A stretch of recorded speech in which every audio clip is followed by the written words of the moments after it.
The front left bedroom as viewed from the garden.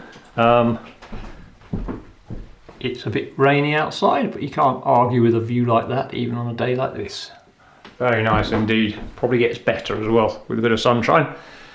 The windows are nice, expensive double glazed aluminium windows, but they are top hung. So in terms of meeting current regulations about getting out of a house in the event of a fire, you're not going to be able to clamber over there. I mean, I couldn't, and most people couldn't, so that's worth considering. There's the chimney where the black staining was running down the inside of the flue, outside of the flue rather, and we've got, I don't know whether you can pick it up here, the camera's not too keen on focusing, a bit of staining there as if whatever went on affected the ceilings below as well. More about lath and plaster ceilings and moisture later if I can remember. And there's a fireplace with a damper. Damper's little door at the back, that's stuck. And we've got a levelish pine floor. Looks original to me. A little bit of woodworm in it. Old woodworm, I suspect. And that'll be the masonry partition which extended up into the roof space to support the purlins. Rear left bedroom, same comments apply really, but we've got a hint of failure to one of the double glazed panels, and we've got some nice examples of how lath and plaster ceilings will crack. So those are clearly loosening, and as I like to say, they can fail without warning. We do have a little bit of warning because they've become wet in the past, over in the other room in particular. And possibly there's a bit of staining there, means this chimney might also have leaked. So yeah, the little nails fixing the laths to the ceiling joist will rust and the plaster will loosen, and so you've got rusty nails, rotting laths, loosening plaster, and the whole lot could come tumbling down. And there's a fireplace. There's an open flue there, at least open as far as I can stick my arm anyway, so there might be quite a lot of heat loss through that, so one should consider getting that insulated. Rear right bedroom. The walls at the back end of the house are 50mm slimmer than at the front. Bit odd. And down here we've got old woodworm, and I think the reason you can see sort of horizontal tunnels here rather than all the woodworm behind little boreholes is that there would have been some linoleum or something over the top of the woodwork, so they were basically burrowing between the linoleum and the timber, leaving these little trails. That's what woodworm will be doing inside a piece of timber, if only we could see. And what we've got here, curiously, is an old Bakelite switch. Don't see many of those anymore. I mean, they do seem to produce sort of retro switches, but this one looks like it's got some age to it. Little slightly rusty old screws in there. And a load of surface mounted wiring, so possibly we need to suggest to our customer that they get an electrician. Check this out. I'll go and find the consumer unit fuse box later, I expect. Lovely modern white bathroom, all ticking over nicely, and hot water cylinder with an electric immersion heater fitted at the top, just in case the gas boiler fails, and some naked ladies on the wall. That's what my boy Arthur would describe as inappropriate. This is the front left reception room, and that's the front wall or garden side of the house, where the floor down there is about 6 inches above the ground outside, so it's got some protection from moisture rising out of the ground. However, I've had a little probe with a damp meter. We're picking up dampness in that corner there, where there's a hedge as well, of course, but the rest of that front elevation seems to be fairly dry. In contrast, this is the back elevation, where there's moisture all the way along the back wall, just above skirting board level. So anyway, the little damp meter is reading what it describes as wood moisture equivalent, because of course we're sticking into a wall, not into wood, which suggests that there could be decay To the floor. I can't see any decay to the visible parts of the floor or to those skirting boards, and they feel quite firm when jumped on. Anyway, something to be aware of, I suppose. We don't appear to have a major problem in spite of the damp meter suggesting there might be a problem. There's the fireplace, which has that leaking, or the chimney breast has that leaking up in the roof, and there's a wood burning stove. This is obviously a structural alteration because we know this partition goes all the way up into the roof where it's being, well, it's a load bearing structure, so we can see the floor joists down there, well, the floorboard, so the floor joists are going that way, so upstairs that'll have floor joists sitting on it, and you go into the roof, it's got the purlins sitting on it as well, so hopefully there's something substantial in there. Inevitably a piece of steel, I should think. And there's the stairs, and under here, so we've got a little closed space, probably a little bit moist in there, you would imagine. And if you've got enough moisture, you're likely to have a bit of a woodworm infestation.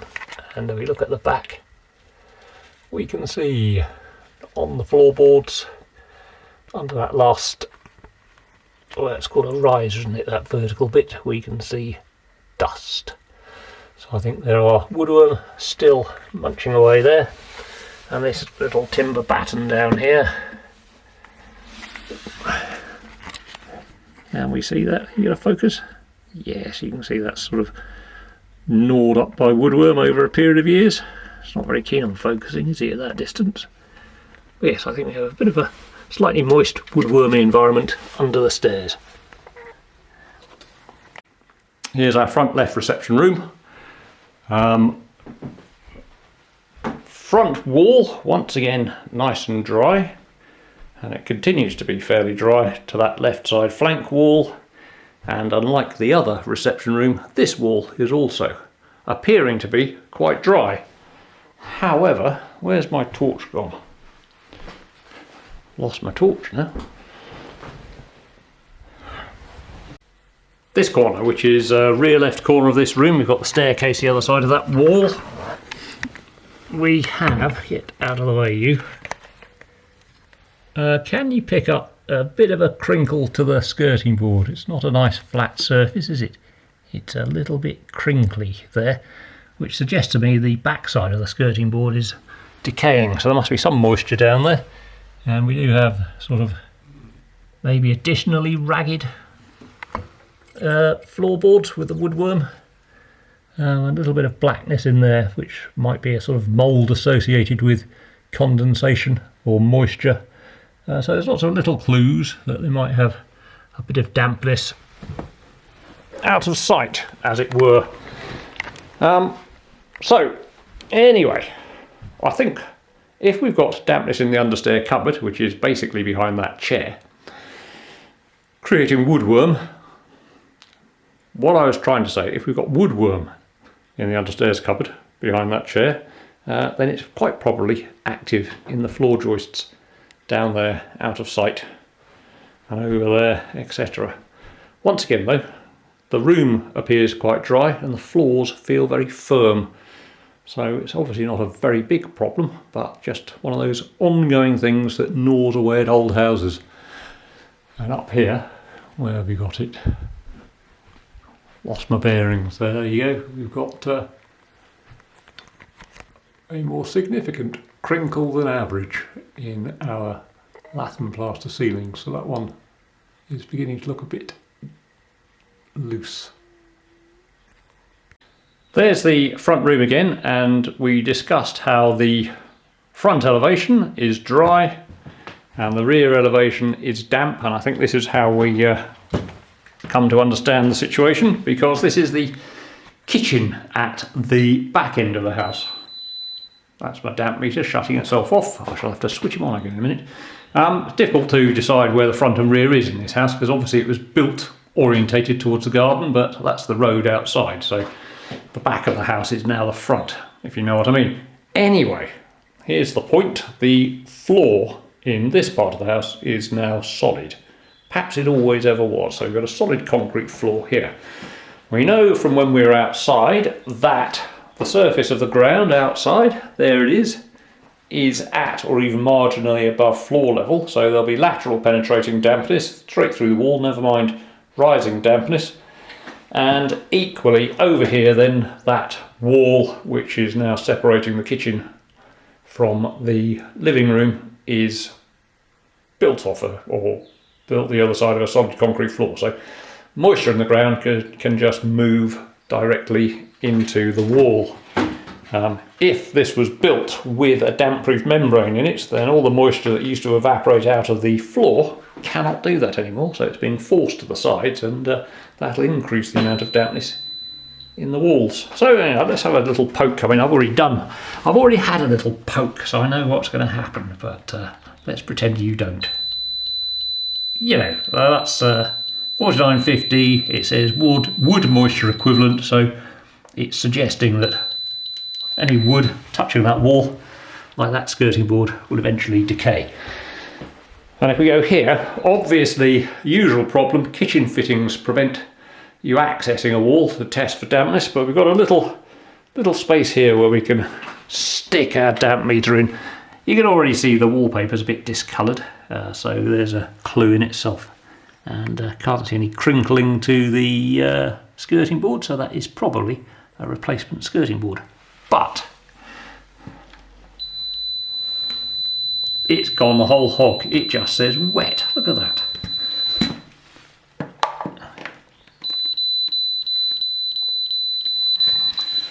So there we go. We've got a bit of migrating moisture through the ground, through the wall, through the floor, under the floor, all over there. There is a little bit of discoloration at the top of the wall, and the damp meter gets a bit excited there, and it's worth bearing in mind that's the bathroom up there. Doesn't seem to be anything too disastrous going on. There's the central heating boiler. It's an ideal classic. I won't pretend to be an expert on boilers, although I do look at one every day. I just guess this one's probably 90s, is it? So it's probably not very energy efficient compared to the newest boilers. So I shall Google that when I get home. And here we are under the sink, and we've got something here called a scale ban. So this is some kind of an electronic device which, I don't know, what's that doing? It's turning the little calcium molecules. Calcium's not a molecule, it's an element. Anyway, it's converting calcium into something slightly different from calcium so that it doesn't clog up your pipes and kettle, etc. Is that possible? If you want to know that, you have to ask somebody else. And, oh, never mind, but down there's a stop tap as well. And at the back of the kitchen we've got the electrical installation, which looks complicated. I mean, I'm not an electrician, quite clearly, but that looks like an old fuse box with 3 fuses, which I guess have got old-fashioned meltable fuse wire in them, and then there's 2 miniature circuit breakers popped in to replace the old fuses, and then we've got a box there, a box there, a box there, and stuff there. Well, you know, this is why we have electricians in the world, so I'll suggest to my customer they get an electrician in to check that all of that is okay. But what's nice to see is a single metal consumer unit.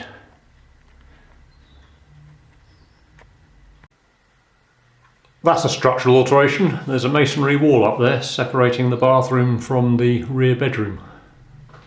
So I don't know what that is. I did stick a magnet on it, and it's not steel, so it's either a piece of concrete or a piece of timber, but it's now hidden behind wallpaper. And here's the porch. Quite clearly we've got walls that are only a single skin of masonry in depth. There's a gas meter, modern WC, but oops, a hint that there has been some sort of leaking through the roof at some stage in the past. But anyway, it's a porch. Not habitable accommodation, but it'll keep the rain off your head when you're going in and out of the house, and that's a good thing. And a lovely garden, even on a miserable day like today. lovely views. Been raining quite a lot, but right now it's rather nice. Anyway, I've had enough. There's some horses over there. I've had enough. I'm going to go home. Cheers.